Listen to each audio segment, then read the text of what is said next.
Hi everyone. ఈరోజు కొర్రలతో salad చూపిస్తున్నా అండి. మామూలుగా మిల్లెట్స్ తినాలని అందరికీ ఉంటుంది, కానీ దాని మామూలు పప్పు కూర చారుతో తినాలంటే కాస్త కష్టంగా అనిపిస్తుంది.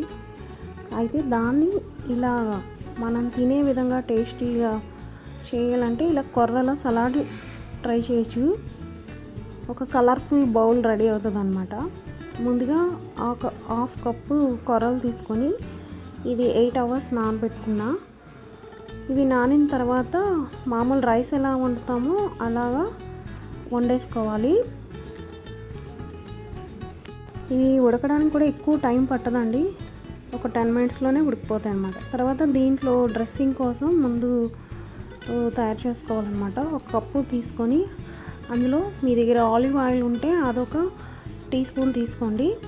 దాంట్లోని ఒక హాఫ్ లెమన్, తర్వాత చిల్లీ ఫ్లేక్స్, కాస్త సాల్ట్, వీటన్నిటిని మిక్స్ చేసుకొని ఇది పక్కన పెట్టుకోవాలి. తర్వాత స్టవ్ వెలిగించి ప్యాన్ పెట్టి అందులోని కొంచెం ఆయిల్ వేసుకొని సన్నగా చాప్ చేసుకున్న వెల్లుల్లి, ఇంకా సన్నగా తరిగిన అల్లం వేసి ఫస్ట్ ఫ్రై చేసుకోవాలన్నమాట. ఇవి మంచి టేస్ట్ ఇస్తాయండి, వీటిని అసలు స్కిప్ చేయొద్దు. తర్వాత మన దగ్గర ఏ వెజ్జీస్ ఉంటే అవన్నీ వేసుకోవచ్చు.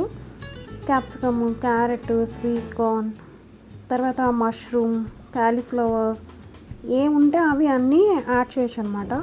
నా దగ్గర క్యారెట్, స్వీట్ కార్న్, ఇంకా క్యాప్సికమ్ ఉన్నాయి. అవన్నిటిని ఒకదాని తర్వాత ఒకటి వేసి కొంచెం ఫ్రై చేసుకోవాలి. అంటే ఇవి మరీ సాఫ్ట్ అయిపోయేంత కాదు, కొంచెం క్రంచీగానే ఉండాలి. అలా కొంచెం వేగిన తర్వాత కాస్త సాల్ట్ జల్లేసి 1 నిమిషం పాటు మూత పెట్టుకోవాలి. ఇప్పుడు రైస్తో పోలిస్తే మిల్లెట్స్కి ఏమో చాలా కార్బోహైడ్రేట్స్ తక్కువ ఉంటాయి అన్నమాట. ఈ డైజెషన్ కూడా స్లోగా అవుతాయి కాబట్టి మనకి ఆకలి అనేది వేయదు.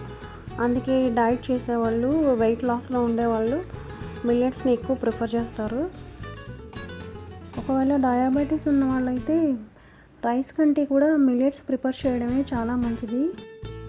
అంటే వీటిని మామూలుగా అన్నం తిన్నట్టుగా తినచ్చు, కానీ మన రైస్ను పప్పు కూర చారులతో తిన్నట్టు ఇవి తినాలంటే అంత బాగుంటుంది అనిపించదు, నాకైతే నచ్చదు అన్నమాట. అయితే నేను అందుకని ఇలా ట్రై చేస్తూ ఉంటాను. ఇప్పుడు ఆ ఉడికించిన కూరలన్నీ బౌల్లో తీసుకొని తర్వాత మనం వేయించుకున్నాం కదండి, ఆ వెజ్జీస్ అన్నిటినీ వేసుకోవాలి. ఇలాంటి రెసిపీస్ వర్కింగ్ ఉమెన్స్కి అయితే చాలా బాగుంటాయండి. అంటే చాలా త్వరగా ప్రిపేర్ చేసేసుకోవచ్చు. నెక్స్ట్ వెయిట్ కూడా కంట్రోల్లో ఉంటుంది. కొంచెం తిన్నా కూడా ఇవి పొట్ట మాత్రం ఫుల్ఫిల్ అయినట్టుగా ఉంటుంది అన్నమాట. టేస్ట్కి టేస్టీ, హెల్త్కి హెల్త్, టైంకి టైం అన్నీ కలుస్తాయండి. ఇలా అవి వేయించిన వెజ్జీస్ అన్నీ వేసిన తర్వాత ఇంకా అందులోని ఇంకా కొంచెం టేస్ట్ కోసం ఆనియన్స్, తర్వాత కీరా, టమాటోస్ అవి కూడా వేసుకోవచ్చు. తర్వాత మనం ముందు డ్రెస్సింగ్ కోసం ప్రిపేర్ చేసి పెట్టుకున్నాం కదా, చిల్లీ ఫ్లేక్స్, లెమన్, అది ఆ లిక్విడ్ అంతటిని కూడా వేసేసి కంప్లీట్గా ఒకసారి మిక్స్ చేసేసుకోవాలన్నమాట. అంతే అండి, ఒక కలర్ఫుల్ హెల్దీ ఈ కొర్రల సలాడ్ రెడీ అయిపోయింది. మంచి టేస్టీగా ఉంటుంది, చాలా సింపుల్గా కూడా అయిపోద్ది. ఒకసారి తప్పకుండా ట్రై చేయండి. ఇలాంటి ఈజీ అండ్ హెల్దీ రెసిపీస్ కోసం నా ఛానల్ ఫాలో చేయొచ్చు. థ్యాంక్ యూ సో మచ్ అండి. మరొక మంచి వీడియోతో మళ్ళీ కలుస్తాను.